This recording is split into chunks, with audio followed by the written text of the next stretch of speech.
आपल्याला लक्षात असेल, या जेवढ्या काही योजना महाराष्ट्रामध्ये राबवल्या चाललेल्या आहेत, मग त्या केंद्र सरकारच्या असो की राज्य सरकारच्या असो, या सगळ्या योजना कर्ज घेऊन केल्या जातात आणि कर्ज घेऊन हे लोकांकडून पैसे वसूल करण्याचं काम या सरकारच्या माध्यमातून चालते आहे। 1 मेला मेट्रोचं उद्घाटन झालं आणि आज अवकाळी पावसामुळे त्या ठिकाणी पूर्ण पाणी घुसलं, त्याचं प्रोटेक्शन वॉल त्या ठिकाणी पडले गेलं आणि या सरकारचा जो गोरखधंदा जो आहे तो फक्त भ्रष्टाचार आहे। विकासाच्या नावाने कमिशनखोरी, म्हणजे कर्नाटकचं भाजपचं जे सरकार होतं 40% वालं होतं, हे 80% भ्रष्टाचार करणारं महाराष्ट्राचं सरकार आहे।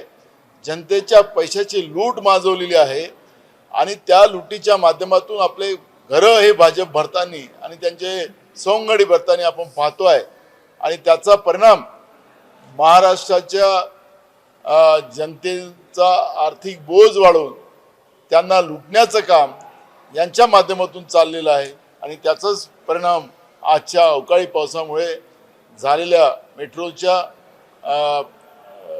त्याची आवारभिंत आणि प्रोटेक्शन वॉल आणि तिथं पाणी जे घुसलं त्याचं चित्र आपल्याला पाहायला मिळालं। नुकसान झालेलं आहे ते सुरुवातीला असं म्हटलं जात होतं की जेव्हा मेट्रो होते पर्यावरणाचा विचार करावा, मुंबईचं वातावरण तसं नाही की बाहेर मेट्रो केल्या जाईल असं सातत्यानं काही तज्ञ लोक बोलत होते, त्याकडे दुर्लक्ष करण्यात आलं। आता परिस्थिती समोर येते, भीषणता समोर येते, नशीब असेल तेव्हा पूर्वी जीवितहानी झाली, मात्र कोट्यावधी लोकांचा पैसा जो आहे गेलेला आहे। बघा, भ्रष्टाचाराचे चष्मे लावून आणि भ्रष्टाचाराचा विचार करूनच महाराष्ट्राचं सरकार निर्माण झालेलं आहे।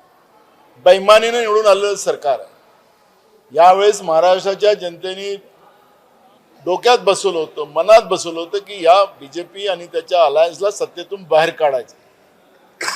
लोकसभेतही तेच चित्र आपल्याला महाराष्ट्रात पाहायला मिळालं, पण विधानसभेमध्ये जी बेईमानी केली आणि त्या बेईमानीच्या चित्रामुळे आज महाराष्ट्रामध्ये सरकार आपल्याला पाहायला मिळते आहे। पाचवी बहुमताच्या आधारावर आम्ही पैशाने निवडून आलेलो आणि म्हणून आमचा अधिकार बनतो की आम्ही आता जनतेचे पैसे लुटावेत, अशा पद्धतीचं जे चित्र निर्माण झालेलं आहे त्याचा परिणाम आज आपण पाहतोय की विकासाच्या नावाने भारतीय जनता पार्टी आणि महायुतीचं जो भ्रष्टाचाराचं जी मानसिकता आहे ते निसर्गाने उघडी पाडलेली आहे, हे आपल्याला आज पाहायला मिळत आहे। काही NGOs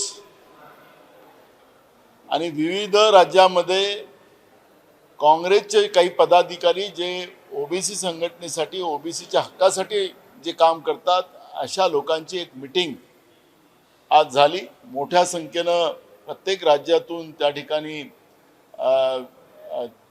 ओबीसीचे नेते, भगिनी आणि युवक मोठ्या प्रमाणात त्या बैठकीला आलेले होते आणि सगळ्यांनी एकमतानं राहुलजींचं अभिनंदन केलं, त्यांचा आभार मानलं। ज्या पद्धतीनं, ज्या पोटतिडकीनं त्यांनी ओबीसीचे प्रश्न, जातीनिहाय जनगणना असेल आणि आर्थिक सर्वे असेल, या 2 गोष्टीचा जो पाठपुरावा त्यांनी केला आणि आखरी सरकारचं नामोहरण केलं आणि नामोहरणाच्या माध्यमातून पण मोदी सरकारवर अजूनही महाराष्ट्राच्या जनतेचा विश्वास नाही। मोदी सरकार हे पुन्हा जुमलेबाजी करते का? ओबीसीची जाती जनगणना न करता त्यामध्ये ओबीसीच्या तोंडाला पाणी पुसण्याचं काम करेल काय? अशा पद्धतीच्या भावना जनतेच्या मनात आहे आणि म्हणून आम्ही राहुलजीनं जे त्यांच्या नेतृत्वामध्ये ज्या ओबीसीची जातीनिहाय जनगणना आणि आर्थिक सर्वे करण्याची जी भूमिका राहुलजींनी घेतली, त्या पद्धतीचा एक दबाव नरेंद्र मोदीच्या सरकारवर निर्माण करण्याच्या दृष्टिकोनातून प्रत्येक राज्यात ओबीसीचे आंदोलन निर्माण करून एक मोठी चळवळ, एक मोठी जनजागृती त्याच्या माध्यमातून करण्याचा निर्णय आज आम्ही घेतलेला आहे आणि त्या पद्धतीचं कामकाज पूर्ण देशामध्ये सुरू होणार आहे।